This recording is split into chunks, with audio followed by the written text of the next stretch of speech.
uncontested for the past year. It's not going to change the outcome, and yet we're witnessing the downfall of iDrop and Mr. Savage. Yeah, and honestly, shout out to On1 right there, because you know, the discipline, right? Sometimes when you go to clear buildings, you're kind of just running down the staircase or running through corridors, and you're just like, I'll be fine, I don't hear him, I haven't seen him here. But no, he actually pre-builds off the wall, the floor, he catches Savage trying to go for a sneaky little shot, and Savage at that point is just kind of caught in this box, and On1 cleans it up after placing that wall to make sure Savage can't get any control over any of those builds. So really well played from On1 for sure. And something that's also worth considering, I think, for Mr. Savage and iDrop now is you have to remember, when you have so much information out there on how you like to drop, loot, and land this spot, like what we've witnessed from this duo, I think that that is pertinent information, because I would be very surprised if On1 and Vodka haven't been utilizing a lot of VOD review to their favor leading into this. Yeah, I mean, iDrop himself said he's been landing here for 12 months, so there is a lot out there on it. Yeah. Now the question is, do we get the repeat of this again? Will we watch this happen again? Do we think they're going to change something up? Do they feel now like they have no choice? They have to try to take this fight. You know, I think that, you know, the players, especially up there, they are pretty set on going for the fight. So I think we're just going to see a fight happen again. But, you know, game one jitters are kind of out of the way. If you get eliminated early in a game, you kind of can just sit there, right? You can mentally reset. You know, obviously some of it's going to start to wear down on your mental a little bit, but you know, you can full reset, maybe come up with a new strategy with your duo, kind of talk to him in that meantime. You pretty much had that whole game to talk strategy and kind of, you know, mention what went wrong, you think. Exactly. It's not the end of the world by any means, because we are literally only one game through. We still have 5 left to go. There is ample opportunity here, not just for the players to have a chance to, I think, boost their placement points on the leaderboard, but also it's just the simple fact that they can make the tiny adjustments that they need to. As far as iDrop and Mr. Savage are concerned, now I think they're a lot more wary of the fact that On1 and Baka, they're definitely willing to take a super early engagement. They don't care about the fact that it's the first 3 zones. Both of these duos, I think, are going to continue trying to look to establish their surge management early on. And I love the terminology used right there, more aware, right? Because, you know, again, On1 just recently decided to land here like 2 days ago. So it's like, whoa, for Mr. Savage and iDrop. We had no idea. There's no information because this duo hasn't really landed here before. But now, game one, the information is starting to reveal itself. On1 is obviously, you know, leaking some of those things just naturally as he plays through the games. And we know that Savage and iDrop are very well experienced. So they should be able to turn that into something positive. Yeah, it's not kind of like the one beats all, right? There is going to be this back and forth that continues to develop. And it's kind of what we talked about like at the beginning of the show, is that adaptability factor. How many duos could just say, okay, this went wrong, let's go ahead and change these things so that doesn't happen again, right? Fortnite is primarily, you landed a POI, what's there? Where are the chests? Where's the guns? Where's the builds? And for these duos, they're trying to limit as much of that as possible, right? They want to find that spot. Hey, I know there's a gun here every time. I know if I hit this building as I open this door, pick up this thing, I'll have 10 builds. That's a wall I can use to defend myself if I'm jumped, right? So I'm excited to see how in game 2, a lot of these duos look to say, what do we got to do differently? Well, for Beppo and Runa, I was actually very happy to see that they were the ones that initially started off at that Lustrous Lagoon. And again, that was an uncontested draw spot for them. You're talking about loot, you're talking about resources, Zeke, and there is ample of it at Lustrous Lagoon. A lot of these players have even been talking about the fact that it's kind of crazy that they have gone this entire time leading up to the event without anyone wanting to establish an immediate contest at that POI. So I like the fact that they were able to hang in that top 10 leaderboard as well, really representing their region, I think, excellently there, because the fact is there was a lot of traffic coming their way due to the way that the zones ended up pulling towards that north side. So the fact that they were able to not only stay in that surge management position despite being uncontested, but they also just made do with what they were given there. Yeah, absolutely. It's really cool to see that they actually also took the high ground from none other than Queasy and Vito in that end game. Ultimately, yeah, they did end up losing it, but I want to see more of that, right? Just because you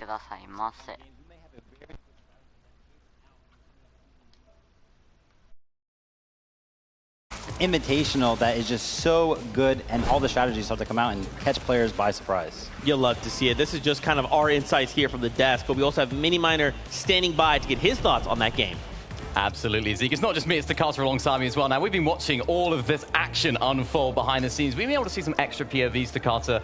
It's been intense, right? We've seen some crazy plays. Look, players from all around the world, it's what I love to see these players shine, right? Zagu and Mirim, they were fragging out, Mini. They got, what, almost 8 eliminations in that match? Even players from the West Coast, Cool and Yumi, they were also popping off in that late game. And what's going on with Seti and Cammy? Up in the clouds, right? We never seen them up there, right? Playing up top, it's something that you love to see in game one of an international event like this. And this is what the invitation is all about, right? We have so many different players from so many different regions bringing different strategies, but it can all change. As we talked about earlier, things can change so quickly. Cammy and Seti on the high ground. What's going on? This is crazy. But of course, Cool and Yumi as well, you mentioned it, right? I had a few questions to ask about their surge. I actually spoke to them in person in the player area, and they said, we have all the answers, Minimana. Don't worry, don't be concerned. And I was like, mate, you carry on. You do it, mate, if that's what they're going to do. And they're pulling out all the stops today. I mean, they proved it, right? The way they played that late game, they were ready to dominate. But I mean, Seti, Cammy up top, I think that was more of like a situational thing, right? We had Queasy Vino earlier up top on the high ground, but then Seti and Cammy saw the opportunity and they striked, right? I don't think it's going to be an every game type scenario for this duo. We know they like the consistency, so I wouldn't, be surprised if they switch it up a bit, but I'm excited to see what they continue to do. I am very excited as well. I'm sure as are the devs. Let's throw it back to them to see what they think. You got a good laugh out of our boy Vivid here. I'm down. I'm not opposed. Yeah, you chuckled. That was pretty good. Another duo I did want to take a moment to highlight on screen right now, Zagu and Mirim, coming out of Japan. These guys were just looking so good. 7 eliminations there in that game with a 41 total point. Now, this is just out of game 1. And, I mean, consider we kind of talked about it. They're contesting Commandment and Avery over in Rave Cave.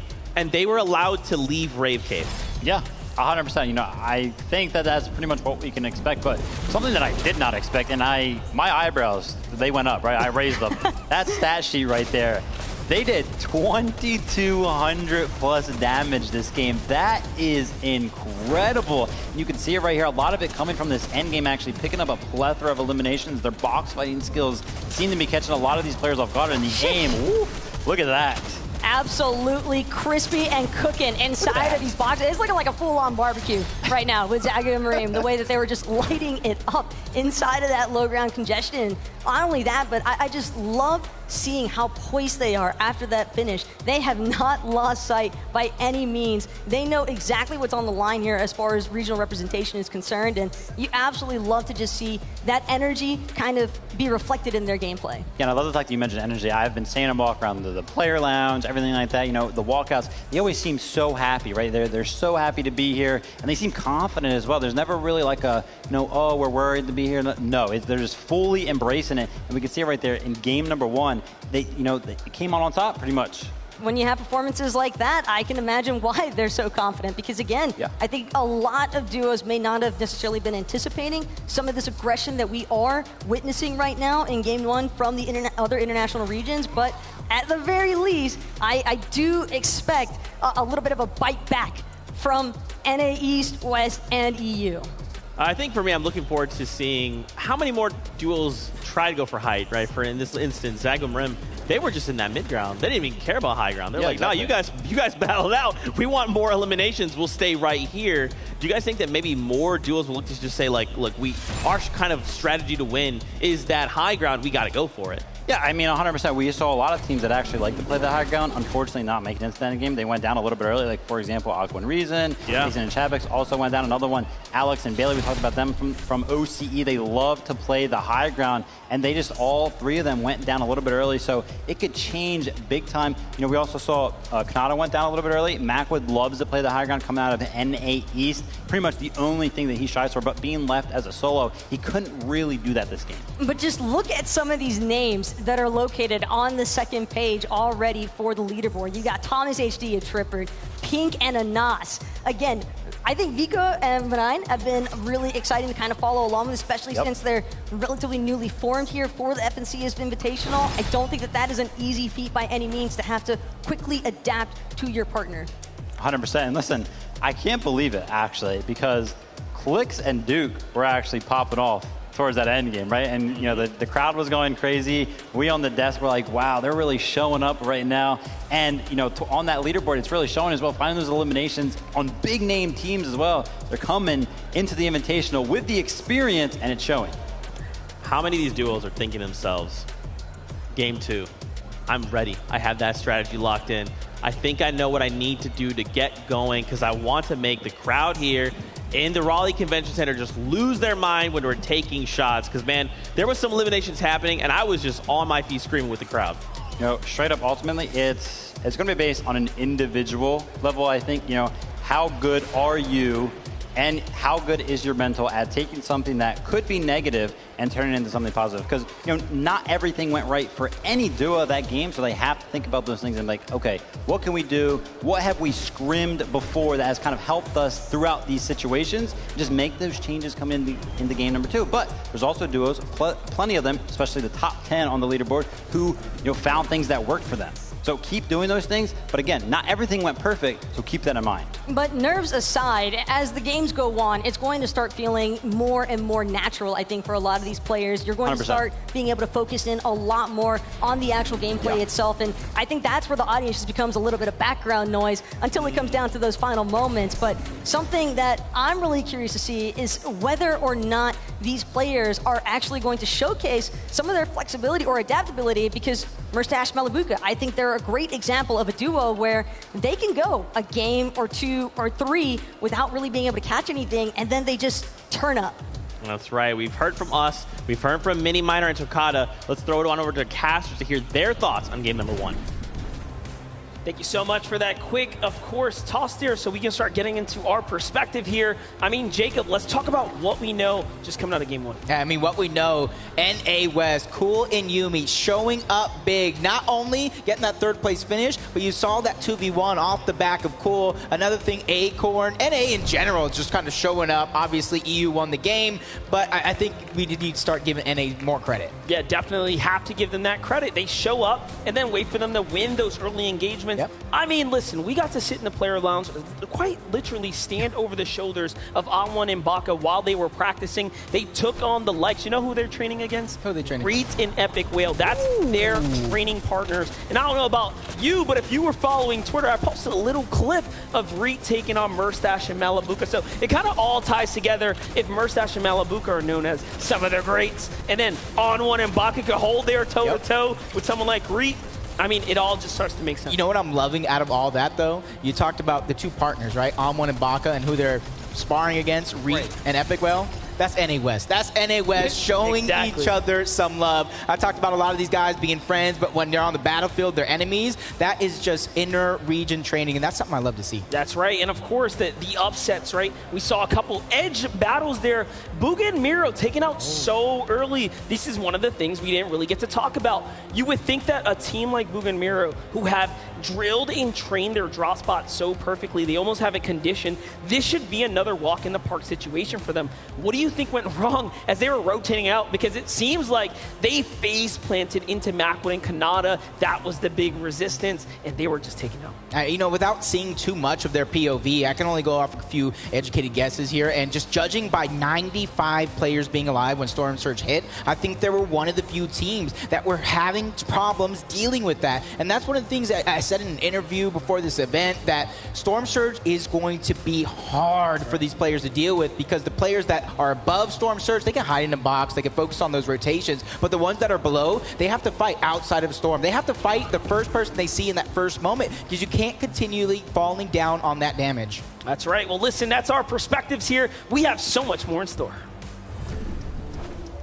Thank you guys so much for those insights. We actually have a really cool moment here. The casters kind of talked about Bugha and Miro going down earlier. We had a listen-in moment. Let's take a look. We need to find extra heals somehow. You should pop cabbage maybe for whites. I need to heal. Unless you throw me a mini now. Yeah, come. I'll throw like right there. Surge, yeah. I want that big ammo crate, but I know they're just gonna get above us. I mean, I think you can go for it. There's a chest there as well. It's definitely worth it with our loot. It's just glid off the thing. Minis, yeah. If we get Surge here, we can get Enough. I mean, make sure this isn't baited, bro. It's not. Here, we can get stacked, bro. I'm chilling. If we get surge, we sit in zone, bro. We should look. Yeah, like where though? I mean, We'd have to follow right side. Yeah, like, we have to go right side. I'm just gonna go up. Nah, we should bun. Alright. You can already tell. Even Booga and Miro are like, hey, we need Storm Surge. We need to make sure this is right. It is absolutely affecting many of these players. We will come back and talk about more of this in just a moment. First, I do want to throw it on over to the player area for a little special interview.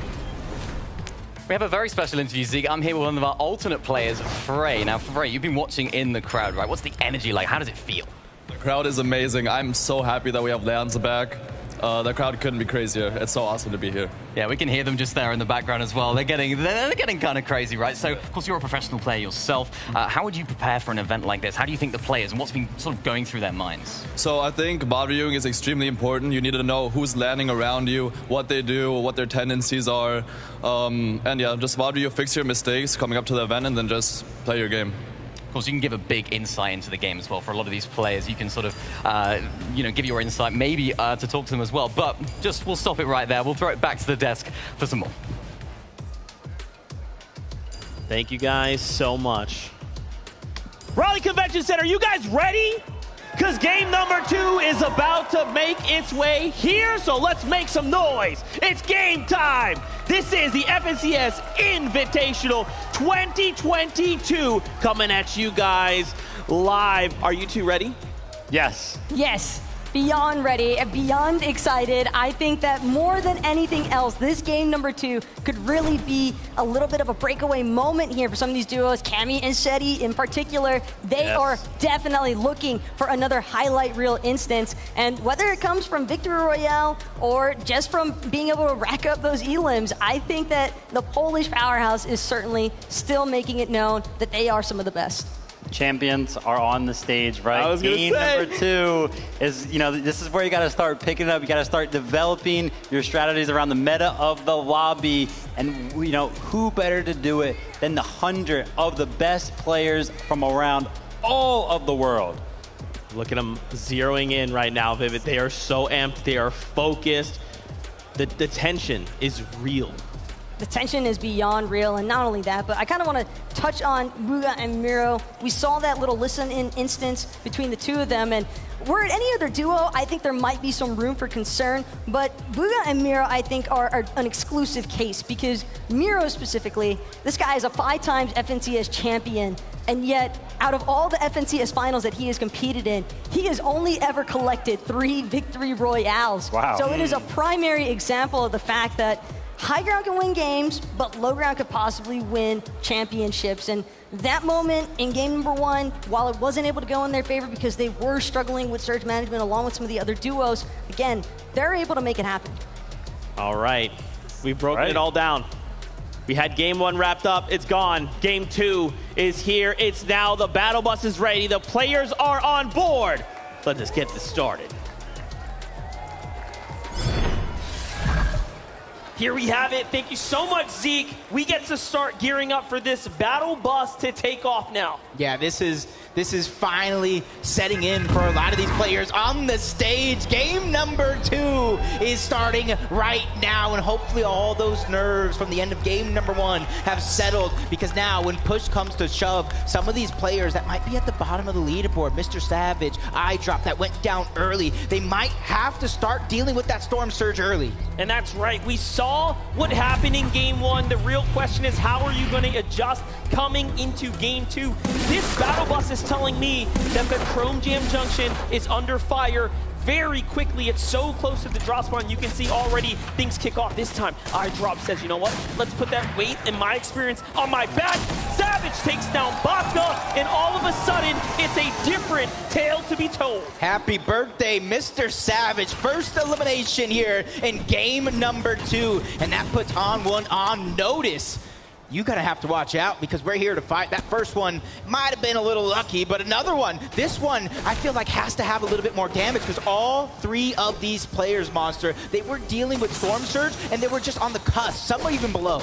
this is not the only contested drop spot. Don't forget, Tilted Towers has so much going down there as well. So between Cloudy Condos and Tilted Towers, these are the two most contested drop spots. And what I saw there is Acorn and Edgy in the feed find Norryla early. So there are big fights unfolding already, just giving us a little sample of how these drops are playing out. Yeah, you can kind of see everybody just on their drop spot, the ones that don't necessarily have the POI. It's about looting up, getting as much resources as possible, trying to get as many metal and brick as you can in terms. That way, when you make it towards the end game, that way you don't have to worry about it. But for these teams that are also on the outskirts and talk about looting up, you have to start thinking about Storm Surge. Your pathing is going to be so important because we saw how many teams went down to the Surge itself. Here is Poland's finest Game 1 winners from Becoming Legends, Cetis and Cammy. This team here has placed top 10 in every finals they have ever competed with together. But wait a second, hold that thought. And Asin Pink here on the other side of the Joneses. This is a fight that's being extended out. The last time we were here, Clix found an elimination with Duke. They actually held it off. Remember when we talked to Reet and Epic Whale, they said, hey, you know what? I believe in the fighting power of NA on this one. They have full confidence that they can do it. Yeah. Pink and Anas have to jump back. Yeah, and you got to think back to that NA East Finals where Clix solo points after solo points, but as long as these two guys stay alive, they're going to be contenders for every single tournament they play in. Duke has FNCS champion in trios. Clix is one of the best individual players on the planet. We have a huge opportunity here for Duke and Clix to continue to put up big numbers. We know they had an excellent kickoff to things here as they continue to find their strides, but things are going to slow down, and you know, you really genuinely expect this to happen, especially at a Fort Jonesies. This is not a POI big enough for two. Yep, you see Clix just trying to gather the information. The longer this fight goes and the higher they build, if it comes to it. You got Jason Basil over on the side. Those are the third parties that we saw towards the early of last game. This is Nas Pink trying to get deep into the box. That Evo Chrome Burst AR. We saw how much damage it does to these builds, and it eats through in a second. More importantly, if you can find the tags, just big. Like that, Pink and Nas already turning this story on its head here. That's bait there. He sees the shotgun. That moment, Duke does not let it drop. Now, mind you, Clix has some of the greatest track record in history of taking on head-to-head battles like this. This is why he is so recognized as one of the greats of the space in these kind of moments. This is where these guys, 66% of their overall victory royales do come from the low ground. The Pink and Anas, they're just trying to keep a little bit of elevation. They're not ultimate high ground, 3-4 boxes big. They're just trying to keep that advantageous position as long as they can. But this monster, this one's dragging out a little too long. Do you think there's going to come a point in time where they just kind of abandon and try to get to the zone? Well, I hope it continues because the rest of the lobby is just taking their time. 49 duos are still alive here, and this is one of the only ones deciding to go toe-to-toe. Clix, once again, gets tagged there. And again, let's talk about the bad blood developing between these two. Pink and Clix were once upon a time almost duos, as Pink was so close to traveling to United States to play alongside him, but now they find each other on the other sides of the monitor here, going head-to-head. And I mean, looking at the HP so far, it's looking very good for Gills and Ass and Tundra's Pink. Yeah, and honestly, let's talk about this prolonged fight and what happens if they do actually split right now. They're not going to have a lot of time to go ahead and mat up, but a big shot coming out from Clix. We know what happens when this man has his back against the wall. His bite is much louder than his bark. This is where Duke does tend to shine right now. These real scrappy types of engagements. This man does not tend to miss a shot. As now they're looking. They know the enemies felt that on the other side of the wall, but hey, the longer they stay here, the less the less odds they have to actually survive. The longer story is, of course, making it to endgame. Let's jump on over, though, to our favorites of Miro and Booga here. Head-to-head with Z Andy, Joe FN, Bevy in the distance as well. There's so much going on here. Yeah, for them, we saw that replay of last game during the listen-in. They were just dealing with Storm Surge in not the best way. Even though they were about 50 above, that's not the position you want to be in. But you can see Booga and Mero have a 60+ win rate when contested. So they just need to find their rhythm here on this international stage. Talking about international stage, Alex and Bailey They have taken us from the player lounge to the main stage. Game 2 now. The fight, the second time. The story won't be the same. It's Yusri who finds the trade there and now has to protect his teammate. A huge shot onto Bailey. It's not looking good for Oceania's champions here, but Bailey waits for the toe-to-toe. He gets the thirst. He needs the points. That's a kind of play you only see in person. A huge shot. Bailey says, respect me, Yusri. Back up.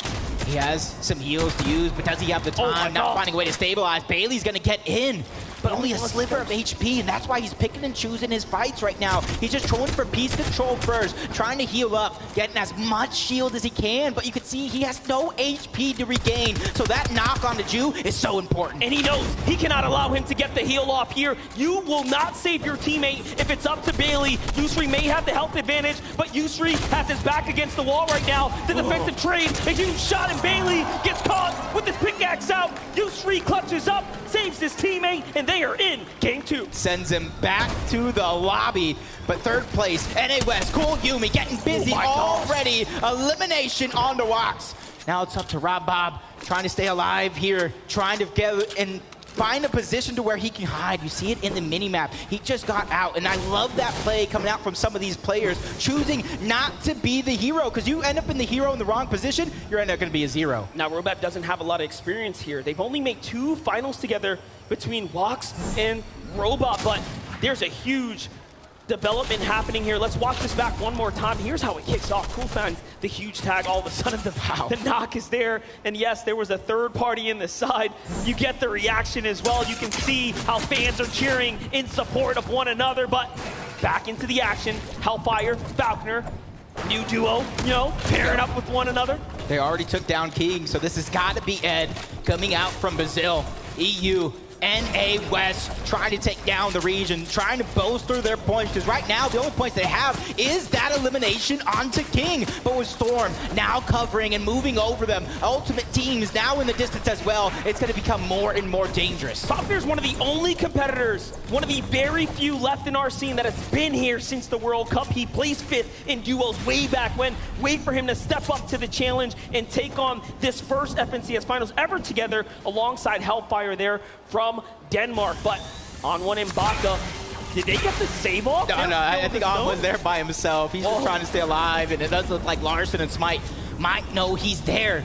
And this is where On1 has to be very, very careful. Fighting in the storm with very little HP. Larson knocking on the door, trying to burst his way in. You see the bait and switch come through, trying to make sure that both of these players have enough HP to take a big shot from On1 and continue that bait and switch, but he is on the run.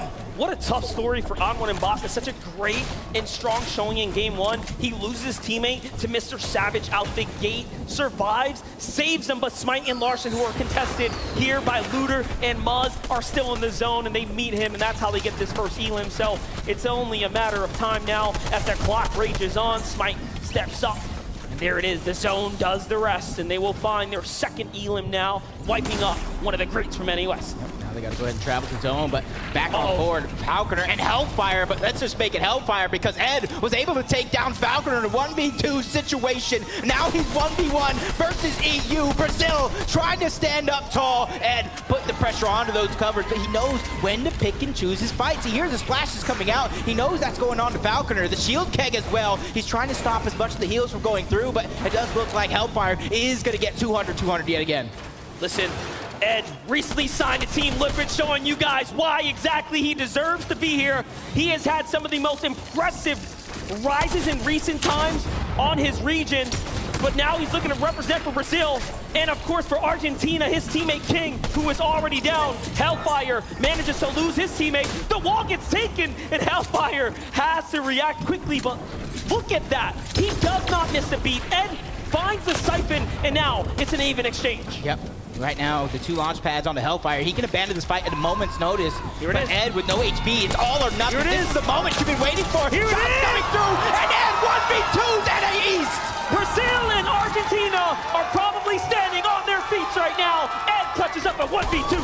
Oh my gosh, and if somehow, some way, he found a way to get King's card, but they've gone over to Chonker Speedway. The action will continue. Reason and Aqua going up against Hen and Bevy and Vortexers. They have a lot of practice going against each other on the EU region, so this is no strange fight to them. What's scary about this is the fact that they've rotated out of the condo down to the territory of Bugha and Miro at Chonker Speedway. And yes, they get met with this incredible duo, but it shows you that no one is safe. This entire area is such a deadly play zone, and now you have Reason with the scraps, with his back against the wall, below the Storm Surge, absolutely ready to commit to this battle.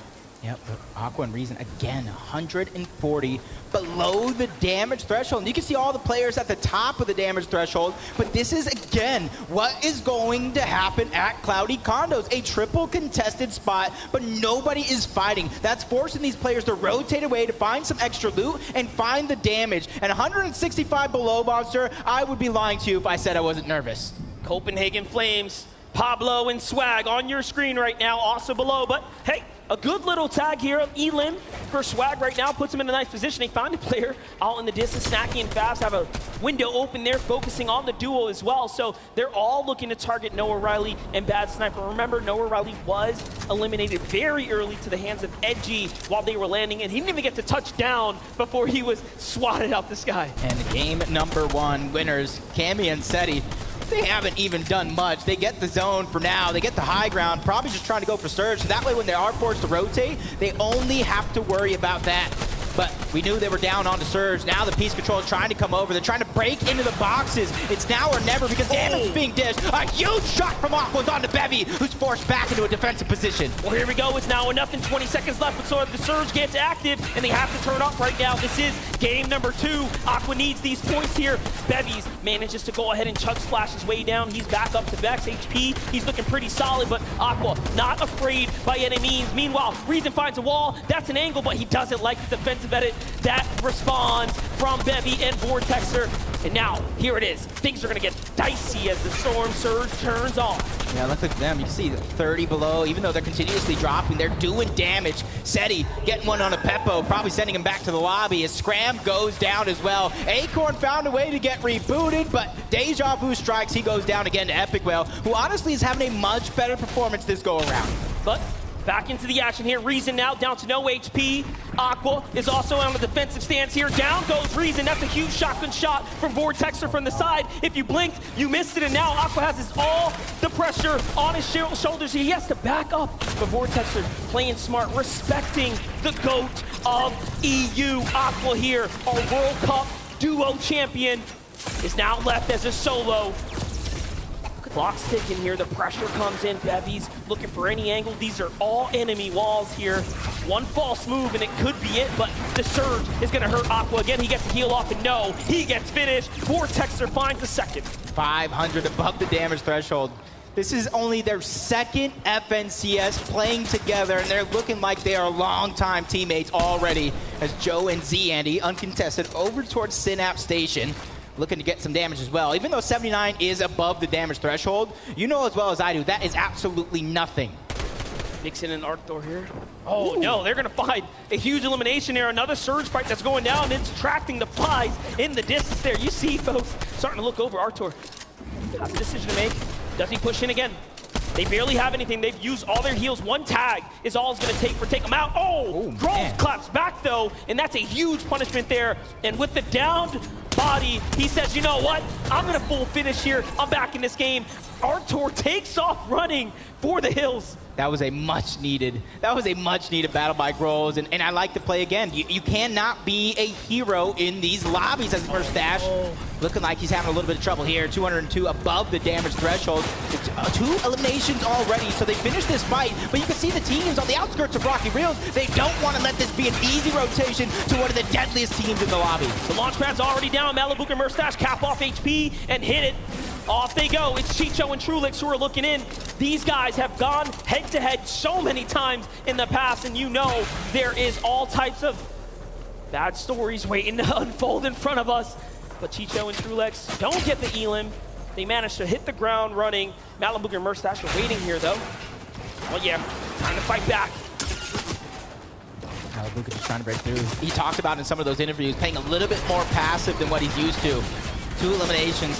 I gotta think they're trying to pick and choose a lot of their battles, but the lobby is putting such a focus onto these two, getting them to expend so many resources. Valabuka has just about 60 to 70 HP as well. Merstash is trying to do what he can to try to find a stabilization method here, but it's just happening from so many different players who have so many different angles. One thing that is working, though, is the zone. It pulls pretty close to all the players nearby.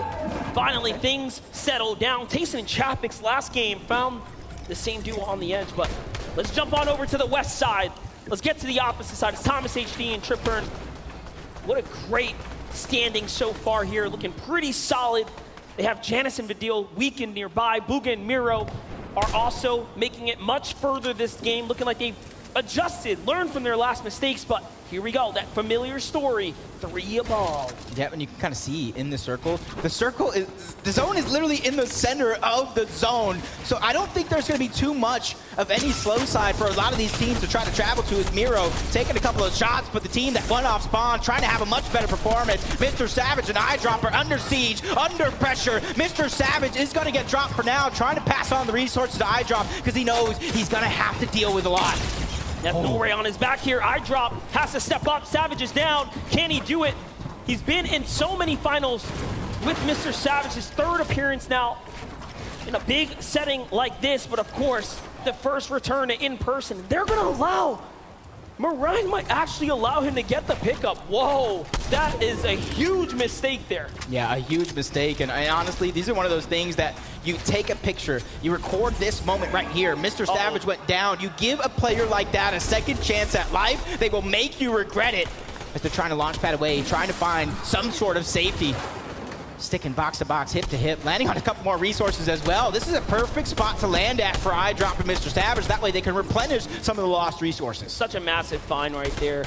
It was looking like it was all over for a moment. But there, they get a little lucky. Smite and Larson at 4 elims now. It seems like as all the action, as all the cooks jumped into the kitchen, they have managed to walk away with a successful meal or 2. They're looking pretty good. 4 elims, like you said. Clown Ref Scar just a little bit above him. You just check a sneak peek at the leaderboard. Cammy and Seti still holding on to first place by 7 to Asia's Marim and Zagu. 151 above for the NA West. 3-time champions, Favs and Snacky, sitting in a good spot, trying to gather the information. But Vidil and Janice are under pressure. With Vidil down, 56 below the damage threshold. Shots from Thomas HD to take down another EU powerhouse. And in the distance, Japan is just lurking nearby. Asia has performed so well. Remember, Marim and Zagu are in 2nd place as the most recent FNCS champions of the Asia region. Easy and Vino, though. Big story in front of them. This is a team that we have expected to come out so far ahead of the competition, as they have had one of the more dominating tracks leading into this, taking home a multitude of Elite Cup finals where the competition, as we know it, is extremely tough. Meanwhile, Smite and Larson, battle's breaking out above them. They get to steal the loot here. That's a great find. Yeah, that's a huge find for them. You get the upgrade, some of your inventory, get some more heals. The Chroma Splash probably going to be used a little bit later just to get that rotation to come through. For them, they found a huge amount of resources. That way they could try to make it towards the next end game. But you see Storm Surge just still affecting so many teams. Tough spot to be in there for Larson as he misses the heal. And Anas and Pink go down from the high ground. It's Vortex in hand. They are just turning this lobby upside down right now. Queasy and Vino are back at it again, though, in this endgame here, trying to find a position. Now, remember, what they did in the last game was exactly this. Half in, half out. They say, hey, we're going to play for high ground. Vortex says, all right, you can have it. Hen says, you can have it. I'm going to low. Yep, I got to be careful here. Queasy and Vino both know 6th moving zone, which is about to happen here shortly, is one of those zones to where, yeah, you might have the high ground now, but with the amount of launch pads going around, the amount of threats that are in this lobby, you might have to stagger your teammates, 1 forward, 1 back, just to make sure nobody is able to sneak it away. Oh, this is looking like a tough situation right now for our champions, Marim and Zagu. Once again, leading into this game, 2nd place. No heals. Very, very peculiar spot to be in. The zone pulls far south as well. Now, They have some mats, but they will absolutely need a refresher right now, maybe even a gifted launch pad from a team in the distance. All around them are so many healthy players. On the other side, Vino and Queasy starting to eye up the lobby, size up the rest of this game here. Bugha finds Mareem in the feed. There it is, the full finish is gonna start to come through. The first elim for Bugha and Miro. This is where I'm looking at the mini-map right now, seeing where it's actually going to go. There's different elevations. I think whoever is able to grab a side of that mountain first will have the best chances to win this game overall, as they're still 500 above the damage threshold. Cammy, as soon as he lands, he's going to get back up to 200 along with Seti as well.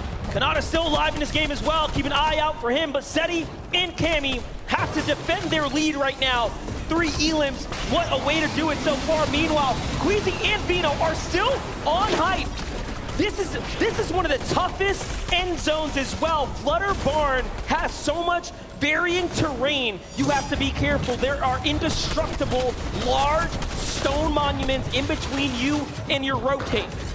Kanata going down, leaving Macwood as a solo. They at least got 1 elimination, so they don't have to worry too much about damage in terms of Storm Surge. But Bugha and Mero, as it does shut off, you saw they were well above it. So changing up their strategy, and it's paying off handedly.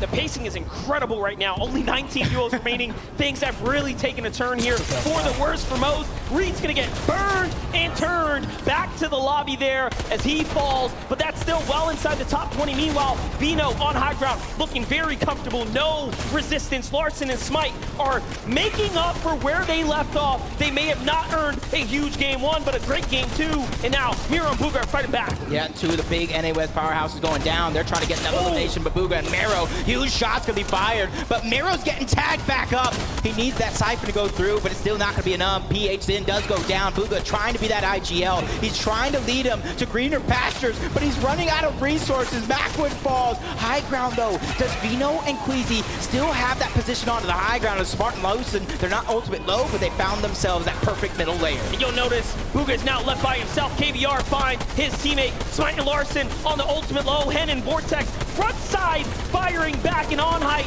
Vino and Queasy are looking like this is a fairy tale game for EU once again, but we'll see if NA can step up to the damage. Let's see it. Hen is going to be punished and now hunted down. Smite doesn't find the full elim here, but my gosh, already at 6 eliminations.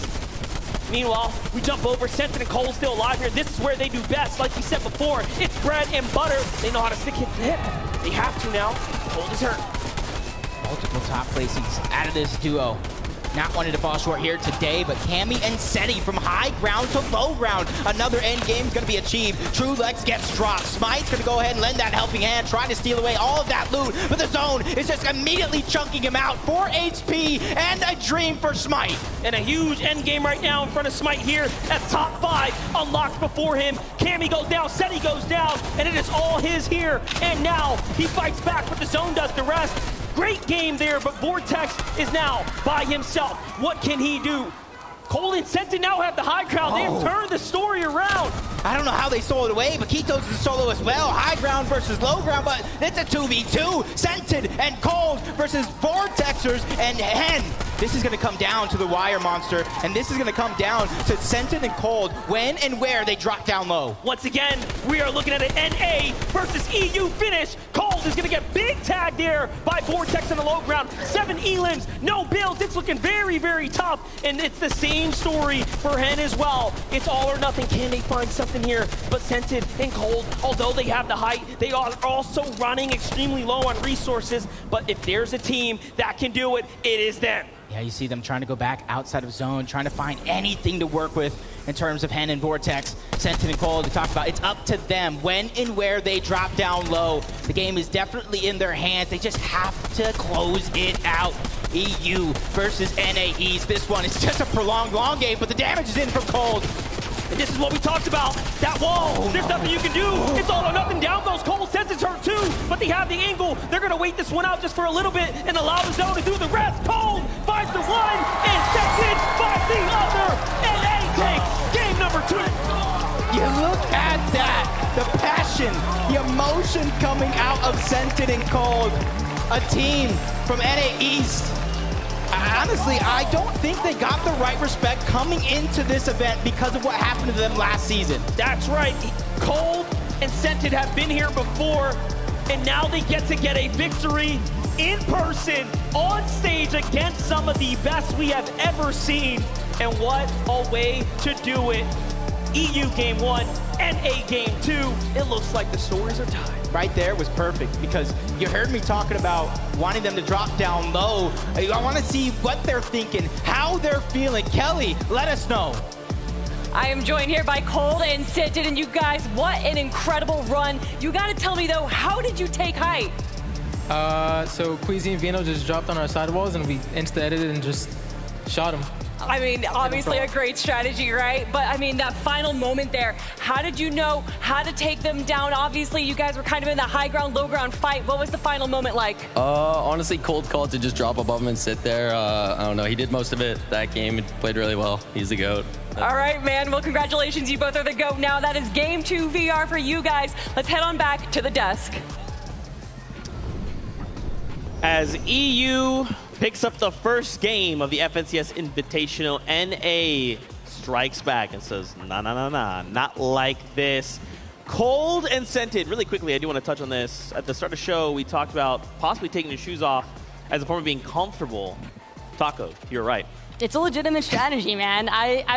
Anybody that has played competitive will tell you the same thing. It matters, but more importantly, what matters even more so is that jump in the leaderboard positionings that we are seeing happen now for Cold and Scented. A 41 placement jump.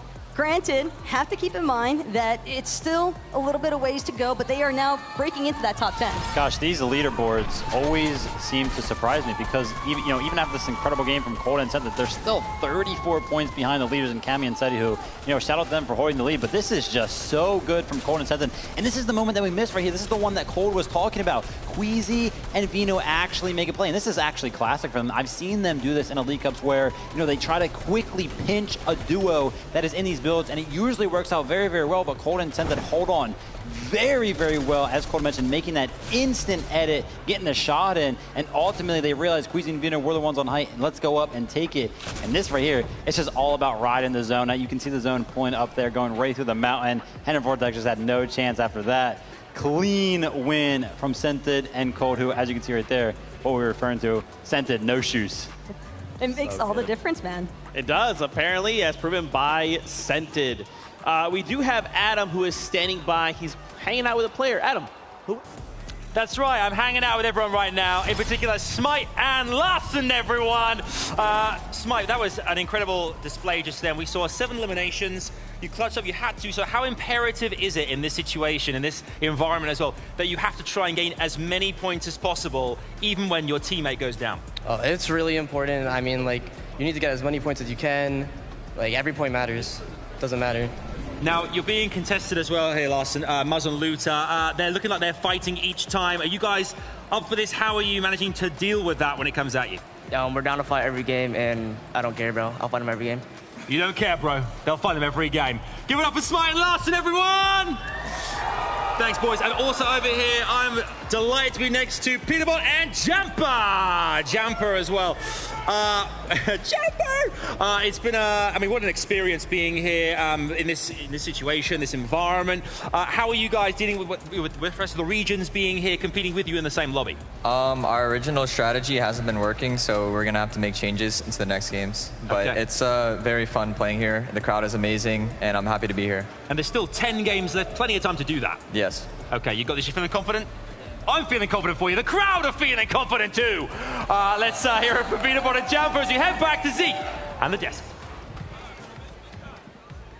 Thank you so much for that insight coming out of the players. This is kind of what we've been talking about, right? The question has been, once all of these regions finally meet head-to-head on the island, what will happen? Will strategies hold? And the answer for some is no. Because who knew that having to adapt to a meta that is completely different than your own region that you've been playing for several FNCSs now is going to be very difficult. But if it's anybody that has a strong head on their shoulders, it's going to be Jamper. He's been around for so long, and I love to hear him listen, we did the same strategy in games 1 and 2. It's not working. So let's just switch it up. And I love the fact that they are just able to kind of, you know, have that mentality, but then also have a backup strategy. That's what's really important. But that's just part of what it means to be part of the 50 of the best duos competing here for the FNCS Invitational title. But not only that, while they might be working on some changes, Cammy and Seti are a duo where if it ain't broke, don't fix it. They have been maintaining this first place position throughout the first 2 games, and it's definitely a very strong performance here out of this Polish duo. More importantly, I think that Cammy and Seti have just been able to consistently stay working throughout this mid-low ground element, despite the fact that we've been seeing a lot of high ground takes and a lot of high ground play from the close of the lobby. I think that Seti and Kimmy did a great job just holding on to this underside congestion control. You know, we talked about it after game 1. It's like, whoa, Kimmy and Seti are on high ground. This right here, this was more so their style, where it's just like, you know, we're paying attention to the high ground changes that are going on. And then all of a sudden, we load up the leaderboard, and it's like, okay, they had 44 points after game number 1, and now they're at 77. They just got 33 points that game. When did that happen? You know what I mean? Like, they love to play these games where they don't like to show up and show out. They just consistently get those points. A couple elims here and there. They're not popping off the elimination feed, but they're just so consistent. And those are the type of games that are scary because, you know, we saw a great performance out of Cold Scented, but still, even after game number 2, they're still like 30-odd points behind because Cammy and Seti are playing so well. And it's the competitive experience, I think, that also helps them with understanding, hey, even if I've lost my duo partner in this moment, I can still hold on for moments longer. I think that that was a great display there, that closing kip there for Seti and Cammy, and I think that ultimately they're going to probably just keep trying to stay consistent here. Yeah, I mean, one point we tuned in and they were 500 above Surge. I don't know how that's humanly possible, but for Seti and Cammy, it's just another day at the office. Let's talk about Queasy and Vino there. They did get edited on, right? And listen, we have, as the viewing audience, we have the much larger perspective, right? For them, in this opportunity, this was the only chance they had, and we're going to start to kind of figure out what happened. Yeah, I'm hoping that, you know, throughout these replays right here, we can maybe catch some insight into why they actually ended up dropping down, because it seemed like they were getting refreshes. I know they specifically got one right at the start of, you know, moving zone number 2. So it looked like they were chilling on mats. And again, right here, as you can see, Queasy actually only 2 builds up. So that was the call. Let's go try to get a refresh real quick. Unfortunately, Cold and Scented, they're so good in box fight situations, especially Cold. I mean, you know, Scented picked him up just because he is such that well-rounded mechanical player. And Cold and Scented, you know, one thing that I love about them is they're always on the same page, and it's always incredible to see. And right there was one of those situations, unfortunately, for Queasy and Vino. But I love that out of them, right? Going for those plays is what is going to make the difference on the international stage. As far as the IGLing is concerned, Queasy seems relatively confident still in that decision. 2 times over now, we've seen this duo go for high ground by the time that first moving zone actually comes into play. And maybe 3rd time's the charm here for this duo. All in all, though, the high ground strategy is working, right? 2nd place right now, only 4 points behind 1st, so just keep doing their thing. Yeah, and I mean, I feel like, especially looking at how many eliminations they had, man, 5 eliminations, 5 refreshes, and that wasn't enough to take them through that game. So we'll have to keep an eye on that. Cold and Scented back on them, 44 points, 6 elimination, currently sitting in that number 1 spot. Again, 2,800 damage dealt. That's my favorite stat. At game 1, we saw it was 2,200, and I thought that is an astronomical number. Yeah. Cold and Scented said, hold on, one moment. So we're going to see, you know, hopefully we keep seeing those stat lines, because as the day progresses, teams are going to get more and more aggressive, which means that this storm threshold is going to progressively go up, which means that teams are going to need to do more and more damage. So hopefully we'll see, you know, maybe we'll break into the 3,000s for an individual team, but yeah, 2,800 damage, that is a lot. But entering the halftime point, essentially, because heading into game number 3, if there were ever a time to look for a shift in strategy, like what we heard from a couple of duos earlier, I think that Peterbot and Jamber, they had like the right idea. They're like, hey, it's not working out. This is where you would want to make the adjustments, is heading into game 3. Let's find out. It is time to see who will rise, who will fall, and how they will adjust to these games. This is game number 3 of the FNCS Invitational. And just like that, we are already gearing up for the next round of action. Yeah, game number 3 right around the corner, but 2 exciting games. Battle Bus is ready. Not long to wait, because game number 3 starts now. Now we're moving at my pace. Let's do this.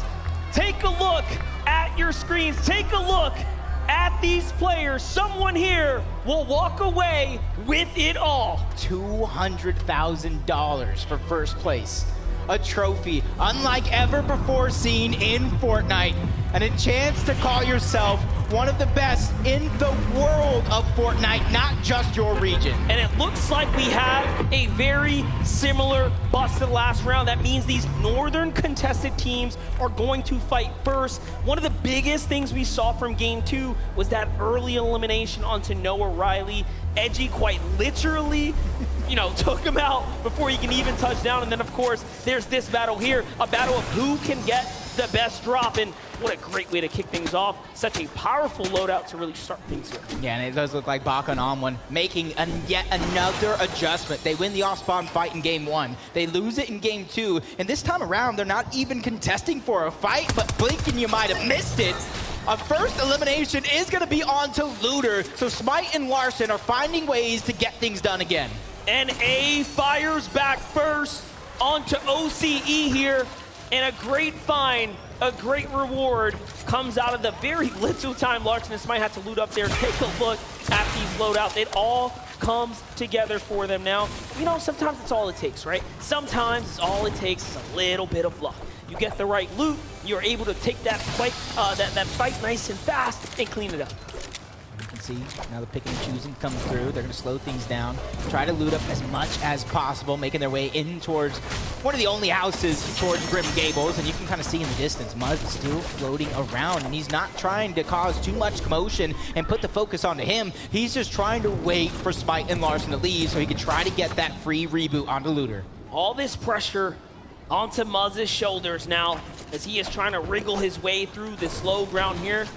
He knows that material is going to be the key to allowing him to do something big here, achieve the unthinkable, win a 1v2 against Smite and Larson, who built their entire reputation this last chapter off of these early game fights. Smite wants none of that. He walks to the wall. Muzz, you're great, but how good? And no, Smite and Larson come out on top. They clean things up for 2 games in a row now and earn themselves a little bit more. And as soon as Mr. Savage gives up a little bit of the high ground, Onwon and Baka immediately trying to take it over.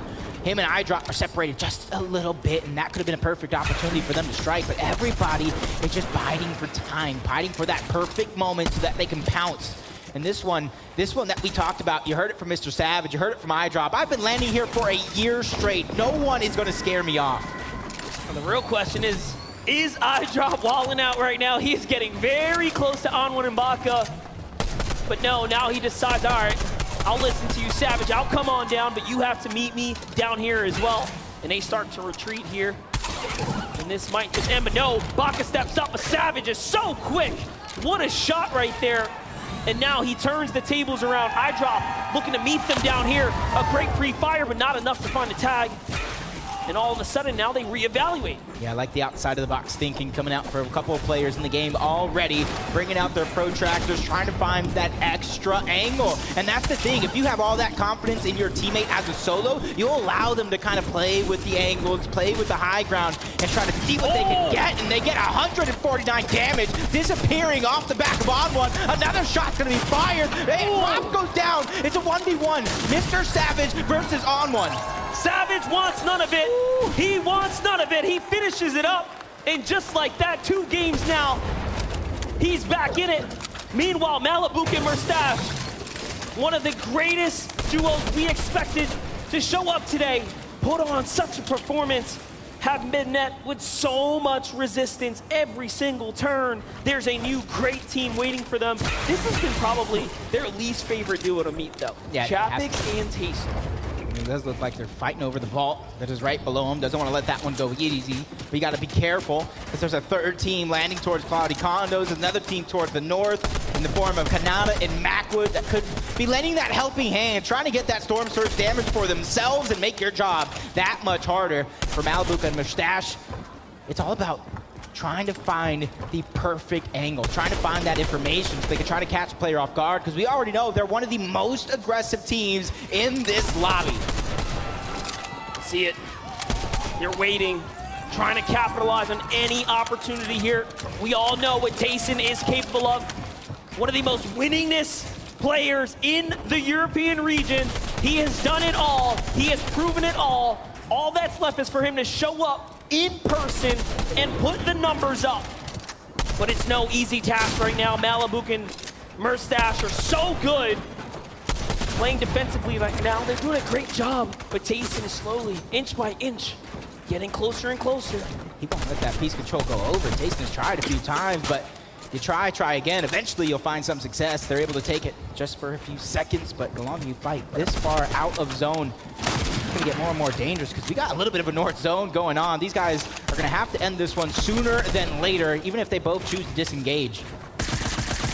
Merstash fighting back here, trying to regain the walls here. Oh, that's a nice one. Huge tag on Chapik here, nicely done. He's going to open things up, allow him to get some more territory, and closer he walks with Tayson, fights back.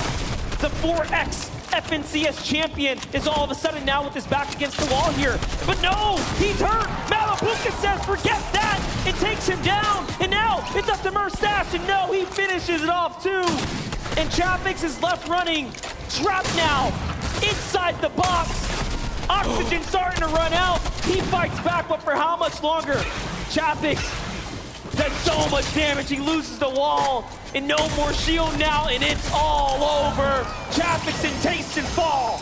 And for Malabuka and Merstash, that is huge. Because not only does it get you elimination points, it gets you the Storm Surge, so you don't have to worry about it later in the game as Chimp and Scram trying to get things going for them. Chimp, one of the most consistent players in NA East. You got Pamsu and Vatch on the other side, also from NA East, so they have a lot of familiarity in terms of fighting against each other. Scram is going to be the odd man out, and you see him trying to find some separation because him and Chimp are not that close together. And all it takes is for both of them to kind of bum rush into one box and kind of end their run. Now jumping over to the other side of the map, as we all know, this area, one of the most highly contested zones right now, Tilted Towers, at every single in-person event, has always been the home of fireworks. And Chicho and Trulix are looking to go ahead and see what they can spark up nearby, but that's not going to be anything. On the other side, NA West, cooling Yumi. One of the few teams on NA West showing up in the top 10 so far. Yeah, had a fantastic game, number one, third place. Cool, got to be living on a prayer right now because for him, he me up in that game.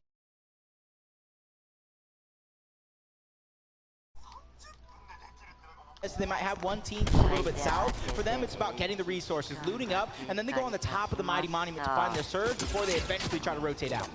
Robob and Walks now, stepping up. They're chasing down Peppo here. Runa's already gone, too. Of course, Runa, yeah, way off in the distance. No, he's gone. He's out. He's watching. This is going to be good. Bob.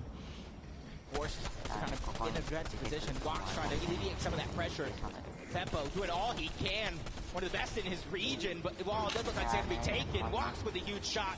Runa and Peppo go down in 45th place. Tough spot to be in for Runa and Peppo. One of the few representatives for the Asia region have now been taken out. Cold and Sensed on the other side after a hot win there are now positioned up dead center, and it seems like they have done enough.